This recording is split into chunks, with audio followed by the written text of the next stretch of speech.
क्या हुआ है कि उसकी वजह से हरिद्वार के संतों से अपील करनी पड़ रही है? देखिए, मैं तो हमेशा ही हरिद्वार आता रहा हूँ। आप पहले से देखते रहे, मैं तो संत समाज का आशीर्वाद हमेशा ही चाहता हूँ। लेकिन इस समय देखिए, आप देख ही रहे होंगे लगातार पिछले 3 सालों से दिल्ली में कोई भी अगर इस्लाम का जिहादी पकड़ा गया है तो उसने अपना टारगेट नरसिंहानंद सरस्वती को बताया है।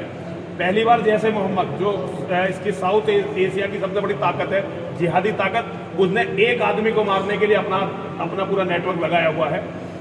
परसों हमारे मंदिर में मुझे मारने लोग पहुंच गए थे इस्लाम के जिहादी भेष बदलकर, तो मेरी मौत तो तय है, क्योंकि मानव के इतिहास में इतना उन्होंने किसी भी सिर का मूल्य नहीं लगाया जितना मेरे सिर का लगाया है इस्लाम के जिहादियों ने।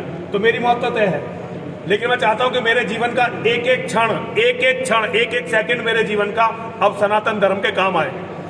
तो मैं संतों के चरणों में ये निवेदन करने आया हूं कि अगर मेरी मौत इस्लाम के जिहादियों से होने वाली मौतों में आखिरी मौत हो तो ये सनातन धर्म के लिए बहुत शुभ होगा। मैं किसी से ये कहने नहीं आया हूं कि मुझे बचा लो, मुझे बचने की जरूरत नहीं है। मेरी मौत का दिन मेरी माँ और महादेव ने फिक्स कर रखा है। जिस दिन मेरी मौत का दिन है उसी दिन मैं मरने वाला हूं। लेकिन मैं भारत के संतों से कहना चाहता हूं, संत सबसे बड़ी शक्ति होते हैं। किसी भी समाज के लिए उसके धर्मगुरु सबसे बड़ी रीढ़ की हड्डी होते हैं। अगर ये रीढ़ की हड्डी कमजोर हो जाएगी तो शरीर ढह जाएगा। मुझे नेताओं से और संगठनों से अब कोई उम्मीद नहीं है। मैं केवल संतों के चरणों में ये अनुरोध करना चाहता हूं कि संत समाज के लोग खड़े हो जाएं और सनातन धर्म को बचाएं। देखिए, मेरा आकलन है, मैं गणितज्ञ हूं, और ये मेरा आकलन है कि 2029 में भारत का प्रधानमंत्री मुसलमान बनेगा। आप में से जो लोग मुझे फॉलो कर रहे हैं, अगर कोई, मेरा सौभाग्य होगा अगर आप में से कोई मुझे फॉलो करता हो, देखता हो, तो आपने देखा होगा पिछले 23 साल से जो मैं बातें बोल रहा हूं वो अक्सर वैसे ही होती चली जा रही है, क्योंकि मैंने इस्लाम का बहुत जबरदस्त अध्ययन किया है।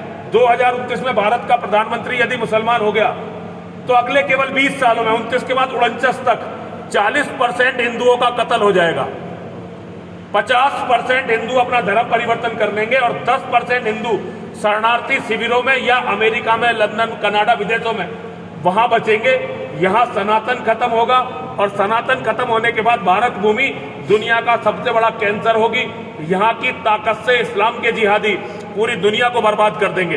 तो पूरी दुनिया को बचाने की जिम्मेदारी सनातन के धर्मगुरुओं के हाथ पर आ गई है। ये संकट का समय है।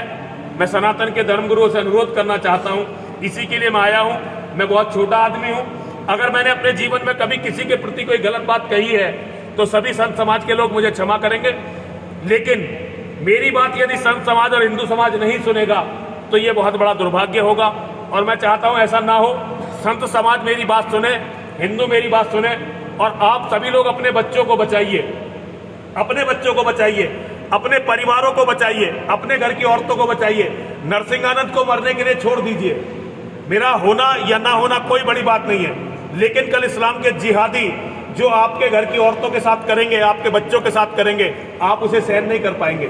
इसीलिए सनातन को बचाइए, सनातन को बचाइए, सनातन को बचाइए। केवल इतना ही मेरा कहना है। महाराज, पहले भी आप आए, हरिद्वार आए हैं, तो आता ही रहता हूँ। संतों से समय समय पर आपने आह्वान किया, लेकिन बहुत कम संत निकल के आए, जबकि संतों की नगरी है, संत भरे हुए हैं। आप बहुत बड़ी देखिए, कोई साथ आए या ना आए, लोग लगातार देख रहे हैं। मैं तो पिछले 20 सालों से हरिद्वार आ रहा हूँ, लगातार हरिद्वार आ रहा हूँ, अपनी बात कह रहा हूँ। कोई मेरे साथ आए या ना आए, ये तो उनका काम है। मैं योगेश्वर का भक्त हूँ, योगेश्वर का अनुयायी हूं, और योगेश्वर श्री कृष्ण ने मुझे आदेश दिया है कि मैं अपना कर्म करता रहूं। उसका परिणाम क्या निकलेगा ये योगेश्वर जाने, ये मेरे हाथ में नहीं है।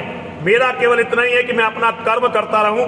मैं अपना कर्म कर रहा हूं और इस्लाम के जिहाद के सामने छाती खोलकर खड़ा हूं। मैंने जो इस्लाम के बारे में कहा, एक एक शब्द सच कहा। जो मोहम्मद के बारे में कहा, एक एक शब्द सच कहा। मैंने जो इन्हें बताया इनकी असलियत क्या है, एक एक शब्द पर कायम हूं। मौत का या इन जिहादियों का कोई भय ना मेरी आंखों में आपको दिखाई देगा, ना मेरे मुंह पर दिखाई देगा, और ना ही मेरे दिल में दिखाई देगा। मैं मरने के लिए निकला हुआ हूं, लेकिन मैं ये चाहता हूं कि सनातन के मानने वालों का समाज मेरी मृत्यु का सम्मान करे, मेरे बलिदान का सम्मान करे।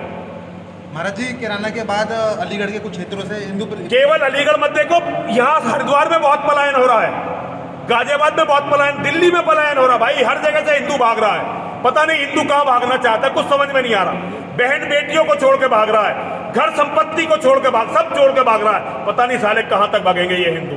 भाई, कहीं तो रुको, कहीं तो लड़ो। पूरी दुनिया में केवल एक कौम रह गई है जो इन जिहादियों से पिटती है। जरा से यहूदी नहीं पिटते, बौद्ध नहीं पिटते, ईसाई नहीं पिटते, कोई नहीं पिटता इनसे। पता नहीं कैसे हिंदू कौम ये 1400 साल से जागी नहीं, कब जागेगी कुछ समझ में नहीं आ रहा। लेकिन मेरा निवेदन है, जाग जाओ भाइयों। अब अंत अब भागने के लिए जमीन खत्म हो गई है, अब तो भागने के लिए जमीन खत्म हो गई है। गंगा मैया भी शरण नहीं देगी, गंगा मैया कहेगी इतनी लाशें कहां समाएंगी। अब भागने के लिए जमीन खत्म हो गई है भाई, जाग जाओ, जाग जाओ, जाग जाओ।